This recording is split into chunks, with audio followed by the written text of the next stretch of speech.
Alhamdulillah Rabbil Alamin. Wassalatu wassalamu ala Rasulil Amin Sayyidina Muhammadin wa ala alihi wa sahbihi ajma'in. Tuan-tuan dan puan-puan sekalian, jadi kita dalam 10 minit mari sama-sama kita bermuhasabah terhadap 11 hari puasa yang telah kita lalui. Hari ini kita masuk hari ke-12. Cuma sebagai tambahan tadi saya terlupa nak sebut tentang zikir pagi dan petang ini. Di antara fadilat-fadilat kelebihan orang yang beramal pada pagi. Pagi ini makna selepas subuh. Manakala petang ialah selepas daripada asar sebelum maghrib. Bila-bila masa pun boleh. Itu waktu petang. Jadi di antara fadilat orang yang baca zikir ini, ya, tuan-tuan sekalian, selain yang saya sebut tadi, iaitulah dia, kalau dia ini orang yang belum lagi orang panggil diuji dengan terkena sihir atau sebagainya, maka zikir maksurat ini antara amalan yang boleh jadi pendinding kepada sihir dan juga kerja-kerja syaitan ini. Dan sekiranya dia merupakan orang yang telah pun diuji oleh Allah dengan terkena sihir, maka amalan maksurat ini akan mendinding daripada dia ditambah lagi dengan sihir-sihir yang baru. Ya, insya-Allah. Jadi amalkanlah sekejap kalau kita baca laju-laju kan, dalam 10 minit selesai. Tadi lambat tu dia 15 minit. Kalau laju supaya rakyat tak boleh dalam 10 minit boleh selesai, ya. Baik, hari ini mari kita muhasabah terhadap 11 hari Ramadan yang kita telah lalui. Hari ini 12. Jadi bila sebut 12, okey 12. Jadi bila kita sebut hari ke-12 dan hari ke-13 ini, hari ke-13, bermakna kita telah berada pada fasa yang kedua. Ramadan ni ada 3 fasa. Pertama, fasa dia di awal dia ialah rahmat, kasih sayang. Maknanya kesempatan yang Allah bagi kita bertemu dengan Ramadan adalah kerana dia sayang dengan kita. Sayang tu atas sebab yang pertama, kita banyak dosa, untuk bagi peluang kita bertaubat. Yang kedua, sayang atas sebab kita ni kurang amal, maka Allah bagi kesempatan. Kita kurang amal tetapi pahala amal banyak. Ada beza kita. Amalan kurang tapi pahala banyak. Pahala amalan itu. Sebab itu kalau bulan biasa kita puasa, kita amal sunat, boleh pahala sunat. Amalan wajib, boleh amalan pahala wajib. Tapi bila masuk dalam Ramadan, dengan sebab Allah sayang ke kita ni, kita buat amalan sunat tapi dapat pahala amalan wajib. Dan kalau kita buat amalan wajib, pahala dia dapat pahala amalan sehingga 700 kali ganda. Ini sebab Allah bagi kesempatan kita bertemu Ramadan, dengan sebab kita ni kurang amal. Sebab itu kalaupun kita tak tambah amalan kita, kekal dengan hak sebelum ni pun kira cukup baiklah. Tetapi rugilah. Sebab peluang ini hanya datang sekali dan tidak tahu lagi apakah kesempatan itu akan dapat kita kecap pada esok hari ataupun tahun depan dan sebagainya. Baik. Yang kedua, fasa kedua itu ialah fasa daripada 11 sampai ke 20. Fasa itu disebut sebagai wa awsatahu maghfirah. Pertengahan itu ada keampunan. Kenapa Allah bagi kepada kita ampun di tengah Ramadan? Patut ujung Ramadan lah kan. Kenapa di tengah Allah dah bagi Ramadan, dah bagi keampunan? Ini kena ingat. Jadi punca dia, antara dia sebab pertama sekali, kerana syarat untuk nak boleh kita berjumpa Lailatul Qadar, syarat dia mesti dosa terampun. Jadi bila pertengahan Ramadan ni Allah dah ampun dosa kita, maka layak kita ni, kita dah select lah, dipilih oleh Ta'ala untuk nak layak untuk bertemu Lailatul Qadar. Makna bertemu tak bertemu tu rezeki masing-masing lah. Tapi kelayakan tu ada dah. Untuk kita nak mohon masuk universiti dah ada dah. Cuma terima tak terima, kita tunggulah nanti rezeki masing-masing. Nampak tak? Tapi walau macam mana pun, tuan-tuan sekalian, syarat utama nak boleh Lailatul Qadar ni, dia mesti dosa dia dah ampun. Dia ada dua ni. Satu, melalui Lailatul Qadar. Satu lagi, bertemu Lailatul Qadar. Yang kita nak bertemu, bukan kita nak lalu. Kalau lalu kan, boleh. Orang syekh malam tentu lalu lah. Dia kerja pukul 7 malam, masuk dia, keluar pukul 7 pagi esok. Dan tentu dia melalui Lailatul Qadar.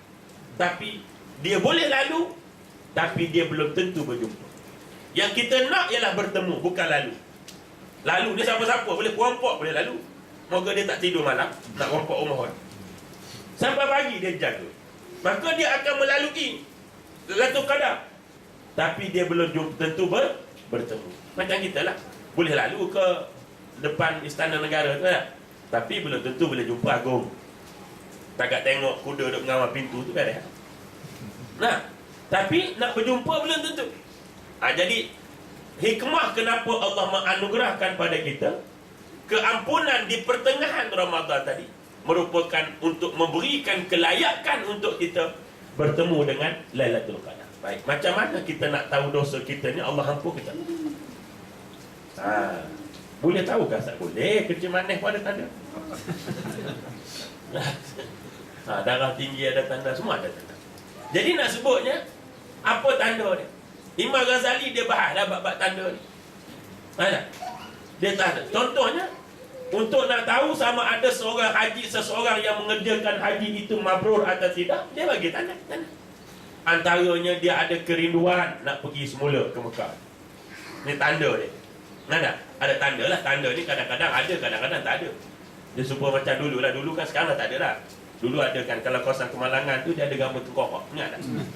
Kalau ni tak ada lah. Sebab dia anggap menakutkan kenaan. Sebenarnya bukan budak-budak takut malam-malam kita suluh situ, kita pun takut. Jadi dulu kalau kawasan Kemalangan, dia tulis gambar tengkorak. Tak ada lah. Sekarang tidak ada lah. Tetapi tanda tu ada juga tempat yang selalu kemalangan jalan raya, kemalangan maut, tapi tak bubuh tengkorak tu. Jadi tanda ni kadang-kadang ada, kadang tak. Cuma sebagai muhasabah diri, kata Imam Ghazali. Ni sebab sesi kita ni sesi muhasabah ni. Sesi muhasabah untuk kita sukat diri kita. Jadi kata Imam Ghazali, kalau kamu balik Mekah itu ada kerinduan untuk nak pergi balik, itu tanda yang pertama. Yang kedua, berlaku perubahan sikap pada dia. Tak kira lah berlaku ubah sikit ke, banyak ke, bila ada berubah je, itu tanda haji kamu diterima oleh Allah. Tapi kalau tak berubah langsung, ataupun makin teruk, itu sendiri mau ingatlah. Ya, maknanya kata Imam Ghazali, itu sendiri mau ingatlah. Maknanya serah pada Allah. Jadi muhasabah duk kita lah. Bukan takat tak berubah, makin teruk pula tuan-tuan sekalian. Makin teruk. Ya, dulu sebelum pergi haji kat, dia pakai seluar Hawaii tu, yang bawah pada lutut tu kan. Balik-balik Mekah seluar pendek selalu. Itu sendiri mau ingatlah tu. Jadi itu sebagai muhasabah dirilah ya. Dua. Ketiga, ni sahabat-sahabat contoh. Nak ceritanya bagaimana Imam Ghazali memberi hujah untuk mengenali tanda-tanda ini. Yang ketiga, dia kata dia menceritakan sesuatu kepada orang yang belum pergi ke Mekah itu dengan cerita yang memotivasi orang itu untuk sama-sama menunaikan. Dia tak cerita benda pelik-pelik. Kadang-kadang dia haji dia pelik-pelik kan. Dia tak cerita. Dia kata, aku gagal tu. Nak nafas tak boleh. Macam dia cerita benda buruk-buruk. Jadi orangnya takut nak pergi. Dia kata tak, ni kau kena ingat besok kalau kau nak pergi gini-gini. Dia bagi takut. Ini orang yang haji mabrur, kata Imam Ghazali, dia tak cerita benda-benda, melainkan dia cerita hak baik-baik supaya orang lain boleh pergi. Sebab itulah bila orang tu pergi dengan sebab motivasi dia, maka dia juga mendapat pahala. Dia macam orang jamu orang buka puasa lah. Kita jamu orang buka puasa, kita dapat macam tuan-tuan sekalian, pahala orang puasa. Tu kalau buka seorang. Kalau kita jamu 100 orang, dapat pahala 100 orang buka puasa. Itu memang cerita tadi. Baik. Jadi pergi kepada tanda-tanda dosa kita diampun ataupun tidak. Baik. Yang pertama sekali, apakah ini untuk motivasi kita? Apakah kita semakin seronok dan bersemangat untuk meneruskan amal di penghujung Ramadan atau semakin kurang? Kalau dia kekal dengan semangat yang ada sekarang pun, dah tak apa dah. Tak apa dah. Maknanya dia orang panggil, dia kekal dengan 8 rakaat tu. Kekal. Tak apa dah. Dia beres dah. Tapi kalau dia boleh tambah lagi, itu lebih baik. Maknanya ada peningkatan dari sudut semangat beramal. Itu satu. Semangat itu tanda pertama kata Al-Imam Al-Ghazali. Yang kedua, Tandanya ialah apabila hatinya semakin lunak mengingati kepada kesusahan orang lain. Hati dia ada lunak dah. Sebelum pada ni dia kedekut, macam-macam lagi. Tapi bila di hujung Ramadan ni, dia berasa mudah simpati, mudah apa tu ingat orang. Lalu dengan sifat itulah maka dia bersegera menunaikan zakat fitrah. Kerana apa? Kerana dia mengenangkan tentang kesusahan orang lain. Jadi orang panggil apa panggil? Rasa jiwa dia tu menjadi semakin halus, menjadi semakin lunak, menjadi semakin prihatin kepada kesusahan dan juga ketidakupayaan orang lain. Sebab memang matlamat Ramadan itulah sebenarnya untuk melunakkan hati kita, buang daripada sifat-sifat, segala sifat sombong dan sebagainya. Sebab itu hari ni kita tengok tuan-tuan sekalian tak? Ini banyak orang buat buka puasa dan sebagainya, macam-macam. Tapi di sana kita tengok, kita boleh tengok macam mana suasana dan keadaan seorang. Itu yang kedua, hati dia semakin lunak kepada kesusahan dan juga ketidakupayaan orang lain, sehingga mendorong dia untuk membantu mereka, sama ada dengan perkara wajib yang dia menunaikan zakat fitrah ataupun dengan sumbangan-sumbangan yang lain. Dua. Yang ketiga, untuk kita bermuhasabah sama ada kita diampunkan dosanya oleh Allah Subhanahu Wa Taala ataupun tidak, iaitulah kata ulama, kata Imam Ghazali ini, apabila ada pada dirinya satu sifat yang semakin lunak memberikan kemaafan dan menerima kemaafan. Sebab itu di peringkat awal Jibril pernah pesan dengan Nabi. Nabi dipesan oleh Jibril alaihissalam supaya dia meminta maaf kepada orang yang dia kira dia buat salah. Jadi ulama duduk bahas yang pertama, yang mesti minta maaf anak kepada mak bapak sebelum masuk Ramadan hari itu ni. Ni masuk dah kan? Tak apalah, mudah-mudahan kalau belum lagi, hello selalu kejap lagi ni. Hak ada mak lah, hak dah meninggal, doa saja. Nah, yang kedua, isteri kepada suami. Isteri kepada suami, dan lebih utama, suami kepada isteri. Kenapa sebut utama? Sebab suami ni susah nak minta maaf ke bini. Payah. Jadi sebab itu, sebabnya dia memang isteri minta maaf ke suami dia, dan lebih utama. Lebih utama maknanya, lebih utama kenapa? Sebab Nabi maklum, ulama pun maklum bahawa susahnya sifat-sifat ini. Nampak tak?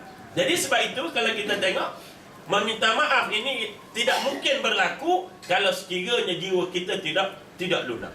Ada. Sebab itu lepas-lepas sembahyang, ya tak, tuan-tuan sekalian, kita salam apa sebagainya. Ada. Jadi sebab itu kalau kita mengimamkan solat bini isteri kita, tuan-tuan sekalian, kalau bolehlah imam tadi ni pergi kepada makmum, bukan makmum pergi kepada imam. Ada. Kita jadi imam kan, pas assalamualaikum, pergi lalu ke bini kita, salam kepada dia. Kita salah, kita ulung gitu. Jadi maknanya supaya apa? Meruntunkan jiwa bahawa sifat kita adalah walaupun nama dia suami, tapi tidak boleh, dia mesti menyedari bahawa dia juga manusia yang tidak lepas daripada sesuatu kesalahan. Itu tiga. Yang keempat, mula ada kerisauan di hatinya, kebimbangan, kerisauan apa dia? Terhadap amalan dia yang masih belum dia rasa tak cukup lagi. Quran tak cukup lagi ni baca baru 2 ayat surah Baqarah. 13 hari dah. 2 ayat surah Baqarah. Puasa 13 hari dah. Dia rasa kekurangan amalan ni. Ada. Lepas tu la ilaha illallah yang Nabi kata perbanyakkan 4 zikir kan. La ilaha illallah, astaghfirullah, minta jauh daripada neraka dan minta redha syurga. Ni 4 yang Nabi kata banyakkan dalam Ramadan. La ilaha illallah banyak. Kurang dia kata. Baru hari ni pun 100 kali. Lepas terawih kan, pakai tak sebut. Tak iman duduk la ilaha illallah. Tak sebut la ilaha illallah. Jadi dia mula rasa kebimbangan.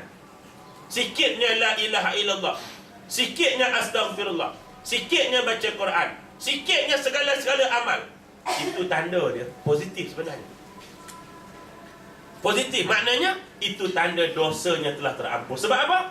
manusia akan hanya merasa tidak ada amal bila dosanya diampunkan oleh Allah. Sebab tu orang yang tak ada dosa tak terampun, dia tak berasa pun dia berdosa, dan dia tak rasa dia kurang amal. Ni nak. Bila dosa kita tak terampun, kita tak akan berasa kita buat dosa. Nah, dan kita tak berasa kita tak ada amal. Sebab tu kita tengok orang yang baru lepas bertaubat, termenung dia. Dia mikir, kata, alhamdulillah Allah Ta'ala beri umur sampai hari ni, sempat aku nak taubat. Dia mikir, sempat aku nak beramal apa sebagai sikit sebanyak sebelum Allah Ta'ala panggil. Maka ini 4 perkara yang disebut oleh Al-Imam tentang tanda-tanda untuk kita merasakan muhasabah diri kita. Apakah dosa kita selama hari ini diampunkan oleh Allah Subhanahu wa Ta'ala. Tapi kalau berlaku sebaliknya, jiwa kita semakin kasar, berlaku lagi sombong-sombong, tuan-tuan sekalian, tidak ada langsung rasa apa panggil kekurangan amal, tuan-tuan sekalian, anda tak berasa pula nak semangat nak beramal, makin malas. Sebab tu saya sebut mana-mana, Ramadan ni Allah tak suka di awal-awal, dia suka di ujung. Di awal-awal tak boleh suka ni. Masjid pun penuh, surau pun penuh, tuan-tuan sekalian. Ada satu surau tu sampai marah ke AJK. Sebab dia kata tak muat semayang. Ni dekat Tasik Kasumah ni, dekat Semenyih. Jauh. Saya pergi situ, Pak Iman cerita hari kedua tu orang marah sebab semayang kat luar. Lepas tu Pak Iman jawab macam mana? Tak apa, sabarlah, 2-3 hari lagi selesai. Pak Iman jawab, bagus juga Pak Iman ni. Jadi orang marah, hari pertama, kedua, ketiga tu marah orang semayang dah tak ada bumbung, tuan-tuan. Alhamdulillah tak hujan, dia kata Ustaz 3 hari tu. Pakat semayang atas ni lah, atas bawa sejadah masing-masing. Marah dia kata tak buat persiapan, dia buat persiapan. Tak apalah ibu bapa sekalian, sabarlah 2-3 hari lagi. Masa saya pergi tu, saya pergi hari 7, tuan-tuan sekalian, dah tak ada orang luar. Maknanya berkat kesabaran. Maka surau tu jadi lapar, alhamdulillah. Jadi begitu keadaan. Jadi sebab itu nak sukat apa-apa ni, dia sukat ujung-ujung lah. Nak macam kita boleh menantu, apa tak? Boleh menantu tu tak boleh puji awal-awal sangat. Baru minggu pertama dah puji merata kampung, menantu kita baik dah. Jangan. Tunggu 2-3 tahun dulu baru kau kenal menantu kantu. Jadi nak sebut. Jadi macam tu juga dengan Ramadan ni. Allah Ta'ala tadi apa panggil? Dia tengok di hujung Ramadan. Maka yang di hujung inilah sebenarnya tuan-tuan, yang mereka yang terpilih oleh Allah Subhanahu wa Ta'ala untuk bertemu Lailatul Qadar. Sebab itu syarat nak bertemu Lailatul Qadar, dia mesti mula beramal di awal Ramadan. Bukan 10 malam terakhir saja. Baik. Itu syarat dia. Macam kita syarat nak jumpa Allah Ta'ala. Apa syarat jumpa Allah? Mati. Itu syarat dia. Syarat nak jumpa Allah mesti mati. Sebab tu kita kena mati lah. Selagi tak mati, tak boleh jumpa Allah Ta'ala. Jadi bila mati, maka kita sebab itu syarat nak jumpa Lailatul Qadar, dosa mesti terampun oleh Allah Ta'ala. Maka bagaimana Allah nak ampun? Dia mesti ada datang daripada diri kita sendiri. Minta ampun, perbanyakkan istighfar dan sebagainya. Baik, bagaimanakah kalau andai kita direzekikan bertemu dengan Lailatul Qadar? Ramai kadang-kadang orang Melayu ni dia salah faham dalam masalah Lailatul Qadar. Dia kata kalau Lailatul Qadar tu mesti dalam keadaan dia semayang. Jadi tu sebab dia cari tanda. Beria dia tanya kita, tanda tak ada tanda. Tanda Lailatul Qadar tak ada tanda. Kalau ada pun Nabi cerita tanda selepas Lailatul Qadar tu ada. Cuacanya agak mendung, matahari hari tidak terlalu panas, itu ada. Dia ada. Tapi sebelumnya tidak ada. Adalah pendapat-pendapat ulama tu bolehlah kita campur-campur. Tapi secara dalilnya dari hadis Nabi tidak ada. Sebab apa? Supaya kita bersedia semua. Kalau Nabi sebut tanda-tanda Lailatul Qadar, pokok akan dalam keadaan sujud. Senang 10 malam terakhir pakai duduk luar belakang. Tak kursi. Dah umur. Duduk. Semayang tak? Sambil merokok tengok. Tengok pokok condong Lailatul Qadar. Lepas tu dia pun sujud. Kita dia kata ada tak? Dia pun Allahu Akbar sebenarnya. Assalamualaikum, tengok MBSA potong. Dia pukul siang-siang, dia takut jam kan. Jadi dia tidak ada tanda. Dia tidak ada tanda. Jadi tuan-tuan sekalian, sebenarnya Orang yang nak dipertemukan oleh Allah dengan Lailatul Qadar sebenarnya ialah mereka yang telah bersedia di peringkat awal tadi, berebut peluang amal dengan memohon keampunan, barulah dia lain. Baik. Bila dia bertemu, kata Nabi dalam satu hadis yang sahih, Nabi kata, apabila seseorang itu sibuk berzikir dia, berzikir tak kira lah, subhanallah, kau asyhadu, apa pun termasuk baca Quran. Dia baca Quran, maka tiba-tiba terkena dia dengan Lailatul Qadar turun. Ya, maka dia tak sempat nak minta, contohnya dia sibuk dengan baca Quran, Nabi kata Allah akan memakbulkan apa yang dia terminta.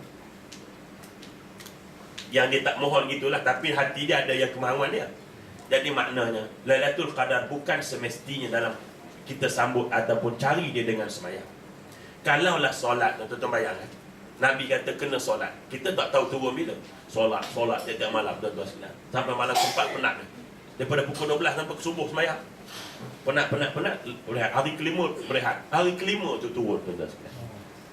Tak, sebab itu Nabi suruh iktikaf. Sebab bila iktikaf, marilah masa mana pun kita dalam amalan.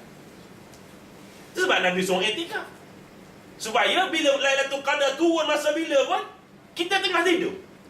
Kita mula masuk sejid pukul 12 tengah malam, ada pas tengok bola apa siap hari. Pukul 12 malam. Pukul 12 malam masuk masjid iktikaf. 2 minit tidur. Celek subuh. Maka kalau turun pada pukul 2 pagi tadi ni, kita tetap dalam keadaan beramal. Sebab Nabi kata, bila kamu duduk iktikaf dalam masjid, akan dikira semua amalan. Sehingga pertama kamu keluar dari masjid, ataupun kamu berhadas. Berhadas. Jadi maknanya, tuan-tuan sekalian, dua keadaan ini akan memotong suasana iktikaf tadi. Kita tubik keluar, ngantuk benar ni, kita tubik keluar merokok dah. Merokok, habis hilang ngantuk, masuk balik. Maka kena niat balik.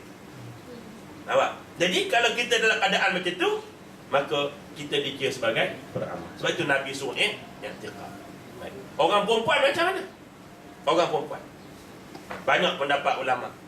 Kalau dia ada tempat di rumah dia, memang tempat dia solat, maka dia boleh duduk situ. Duduk, dia ada pun niat ni sebenarnya i'tikaf ni di masjid. Tapi memang kalau kita tengok Nabi apa tu, Aisyah kata selepas kewafatan Rasulullah, isteri-isteri Nabi pakai pergi masjid lah untuk beriktikaf. Makna tidak ada larangan orang perempuan untuk beriktikaf di masjid kalau tidak mendatangkan sebarang masalah. Boleh, sebab isteri Nabi pun nak iktikaf selepas kewafatan Nabi SAW. Jadi macam mana kalau orang pun ada masalah pun, kalau dia ada tempat dia solat, maka dia bolehlah niat di situ. Kalau tidak ada tempat khusus, dia boleh duduk di tempat dia semayang. Duduklah situ, ya. Dia pergi buat kerja apa, dia duduk balik. Pergi buat kerja apa, dia duduk balik. Pergi buat masak-masak apa, dia duduk balik atas jadah yang dia buat tadi ni. Maka dia insya-Allah juga mendapat pahala seumpama orang yang beriktikaf. Jadi inilah antara 2-3 perkara sebenarnya untuk muhasabah kita pada petang ini. Tuan-tuan sekalian, mudah-mudahan ya Allah Subhanahu Wa Taala memberikan rezeki kita kali ini untuk bertemu dengan Lailatul Qadar. Maka antara syaratnya kita mesti teruskan usaha kita berdoa dan beramal, tuan-tuan sekalian. Mudah-mudahan Allah menjadikan amalan kita itu sebagai penyebab untuk dia menganugerahkan kepada kita dengan Lailatul Qadar. Wallahu alam, kita dekat tu dululah. Buat ada 1-2 soalan tanya. Tak. Kita tahu, kita rasa malam tu ada Lailatul Qadar. Kita berasa. Kita berasa. Kenapa kita buat? Kita berasa. Oh, kau berasa senang. Dia masalah tak berasa. Kalau kita berasa, kalau berasa tak, maka beramallah kita. Zikir ke, baca Quran, doa apa sebagainya kalau kita berasa. Itu kata dah. Ada tu. Kalau kita ada berasa. Confident. Buat amal lalu. Dia buat amal. Betul juga tu. Kalau dia berasa, hello selesai. Hello selesai. Jadi makna kalau kita berasa, tentang Allah Allah, memanglah kalau tengok ada sebuah bekas guru saya, Allah Alhamdulillah. Tuan-tuan sekalian, dia memang, tuan-tuan sekalian, dia bila berasa, tuan-tuan, dia kejut habis satu pondok. Dia kejut habis. Tapi dia tak sebut bangun dia. Tapi orang lama-lama di situ, dia tahu dah. Dia kata ni Tok Guru bahasa dah kata. Jadi betul dah tadi. Ya. Boleh royak hello ke saya. Jadi dalam kadar tu dia bukan untuk individu tapi untuk semua lah. Maksudnya macam mana? Maksudnya kalau lah kadar tu kan sesiapa beramal malam tu tak Tak kira siapa-siapa. Asal beramal saja. Tak kira siapa-siapa. Asal beramal. Sebab itu, tuan-tuan sekalian, Lailatul Qadar ni memanglah satu malam yang Allah Ta'ala beri semua pada orang yang istimewa sebenarnya. Tak, kadang-kadang kita, tuan-tuan, kalau bukan rezeki kita, sepanjang malam, sepanjang Ramadan kita beramal. Tiba-tiba malam pertama, hari turun tu, kita tak beramal. Itu bukan rezeki kita. Sebab itu tuan-tuan sekalian, kenapa Allah Ta'ala tak bagi tanda? Sebab apa? Kenapa dia tak beri tanda begini-begini? Sebab apa? Dia nak suruh kita ni minta sungguh dengan dia. Aku nak ya Allah, aku nak ya Allah. Sebab itu tuan-tuan. Sebab itu kita tengok dalam Ramadan ini, amalan yang wajib dua ya. Puasa, zakat fitrah dua. Yang lain sunat belaka dah. Sebab apa? Dengan amalan sunat inilah kita layak untuk menghampirkan diri pada Allah. Dan hampir diri pada Allah, kemuncak Ramadan ialah Lailatul Qadar. Sebab tu Allah Ta'ala kata, fataqarrabu ilallahi bil nawafil, hampirkan diri kamu dengan aku dengan amalan sunat. Sebab tu sahur dia sunat, tarawih sunat. Dia tak bagi wajib. Dia nak tengok kita dekat dengan dia. Bila dekat, maka aku akan mendekati kamu pada malam Lailatul Qadar. Wallahualam. Jadi, setakat tu dulu. Kita buat apa panggil? Persediaan dan apa sebagainya.